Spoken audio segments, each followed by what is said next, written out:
Salam dari HKBP Kernolong, HKBP tertua di Pulau Jawa.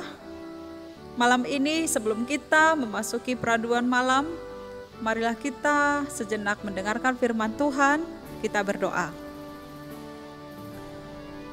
Kami puji, kami muliakan nama-Mu Tuhan Allah Bapa yang penuh kasih setia. Engkau menganugerahkan berkat penyertaan-Mu dalam hidup kami sepanjang satu hari ini. Dengan sukacita kami boleh melakukan setiap aktivitas kami. Ya Tuhan Allah Bapa, pada malam ini sebelum kami beristirahat dari semua pekerjaan kami mau mendengarkan firman-Mu. Berkati kami Tuhan, berikan hikmat pengertian, agar kami dapat mengerti akan kehendak firman Tuhan. Dalam nama Tuhan Yesus kami berdoa.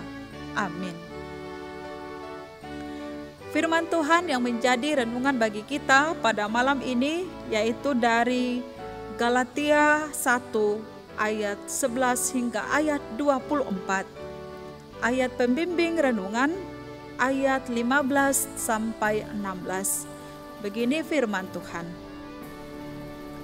Tetapi waktu Ia yang telah memilih aku sejak kandungan ibuku dan memanggil aku oleh kasih karunia-Nya, berkenan menyatakan anaknya di dalam aku, supaya aku memberitakan Dia di antara bangsa-bangsa bukan Yahudi.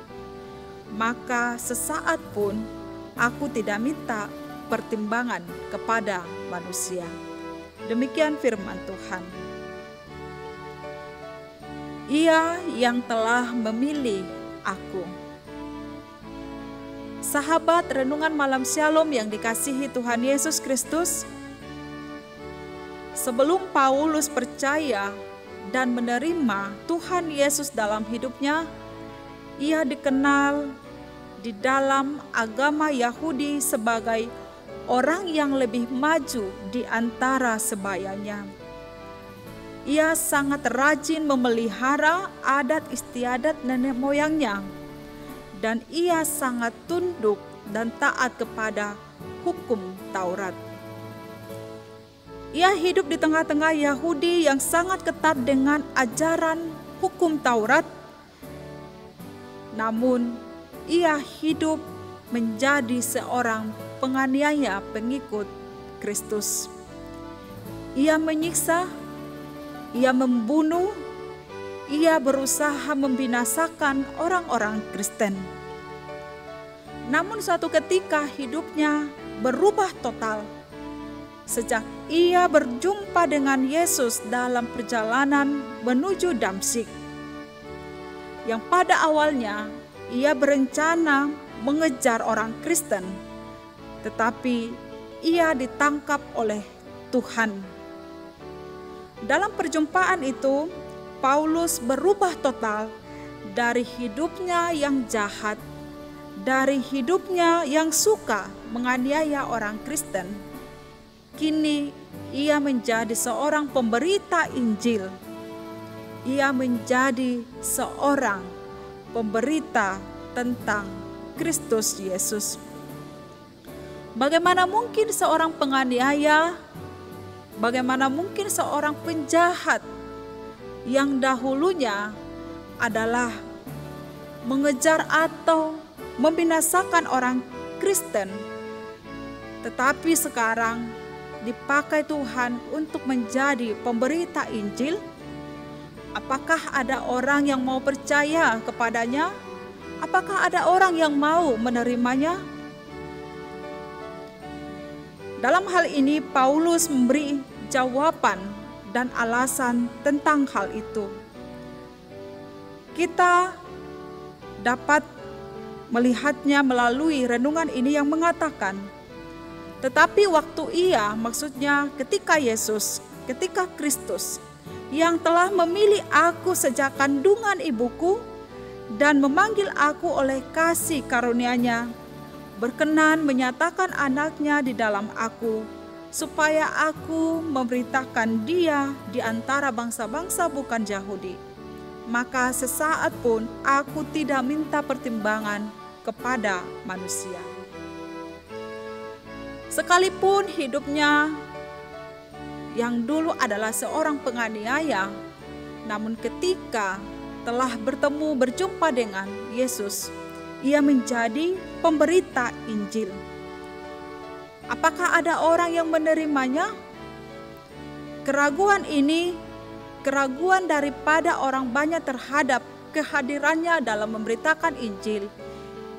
Ia berkata bahwa Injil yang ia beritakan bukan berasal dari manusia, bukan Injil manusia, dan bukan juga atas pertimbangan manusia, melainkan penyataan Yesus Kristus yang dinyatakan oleh Allah oleh kasih karunia-Nya di dalam diri Paulus, sehingga mengubahkan hidupnya dan memampukan dia untuk memberitakan Injil tentang Yesus Kristus. Sahabat renungan malam Shalom yang dikasihi Tuhan Yesus,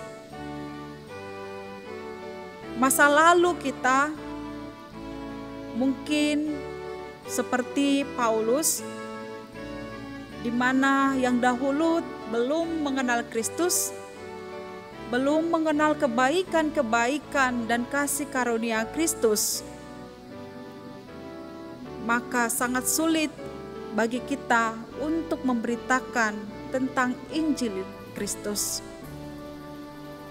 Masa lalu yang suram, masa lalu yang jahat, namun ketika kita bertemu dengan Tuhan, maka hidup kita dapat diubahkan oleh Tuhan, dimampukan Tuhan untuk memberitakan Injil-Nya.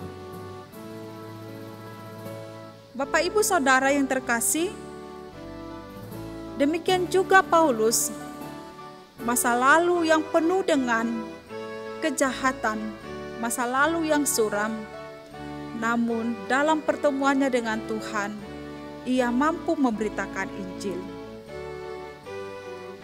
Kehidupan kita ketika masih terikat dengan segala yang bertentangan dengan kehendak Allah, hidup dalam keberdosaan, hidup melakukan perbuatan-perbuatan kejahatan, menghina orang, membenci, melawan kebaikan dan kebenaran, hidup yang dengan sesuka hati, bahkan mengorbankan orang lain untuk kesenangan dan kepentingan diri sendiri. Juga dalam hal praktek hidup yang mengikuti gaya hidup orang-orang fasik dengan segala kebohongan, dengan segala penipuan dan kecurangan, dan banyak lagi kehidupan kita yang masih hidup dalam perbuatan-perbuatan dosa. Semuanya ini mengakibatkan hilangnya persekutuan kita dengan Allah dan tidak layak menjadi anak-anak Allah. Hidup kita tidak dikenan Tuhan untuk memberitakan Injil. Namun ketika kita mau menerima Tuhan, mau bertemu dengan Tuhan, mempercayai kasih karunia-Nya yang tinggal di dalam diri kita, maka kita akan dimampukan untuk memberitakan Injil seturut dengan kehendak Tuhan. Sama seperti Paulus, saat bertemu dengan Tuhan, ia diubahkan oleh Tuhan. Tuhan berkenan kepadanya. Tuhan juga sanggup mengubah hidup kita, sanggup mengubah masa lalu hidup kita yang suram, yang jahat. Semuanya diubahkan untuk hidup yang lebih baik, berguna bagi diri kita, berguna bagi orang di sekitar kita. Hidup kita yang dulunya dipenuhi dosa, kini telah ditebus oleh Tuhan. Kita telah ditebus oleh karena kasih karunia Allah. Ia telah melepaskan kita dari segala yang jahat, karena Ia yang empunya kita. Disebutkan juga dalam renungan ini bahwa Dia yang adalah Tuhan juga memilih kita bahkan sejak dalam kandungan. Allah telah mengenal kita, Allah telah membentuk kita dalam kandungan ibu kita. Kita ini kepunyaan Allah untuk melakukan kehendak-Nya, menyatakan Dia, dan memberitakan tentang Dia dalam hidup kita. Tidak ada yang jahat dari Tuhan. Segala yang baik itulah tujuan Tuhan dalam hidup kita. Dan tidak ada seorang pun yang dapat menolak kehendak Allah dalam hidup kita. Sebab Ia yang berkuasa atas hidup kita. Kita hidup dari Allah, oleh Allah, dan untuk Allah. Kasih karunia-Nya lah yang memampukan kita untuk dapat menyatakan dan bersaksi tentang Allah di dunia ini. Hidup kita dapat menjadi manusia yang berguna dan bermanfaat jika kita dapat menyadari bahwa kita adalah oleh karena kasih karunia-Nya. Hidup kita menjadi berguna dan bermanfaat jika kita mau diubahkan oleh Tuhan.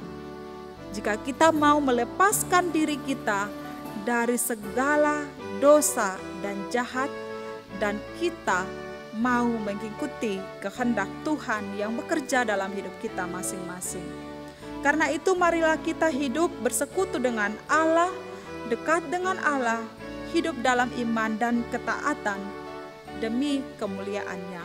Amin, mari kita berdoa.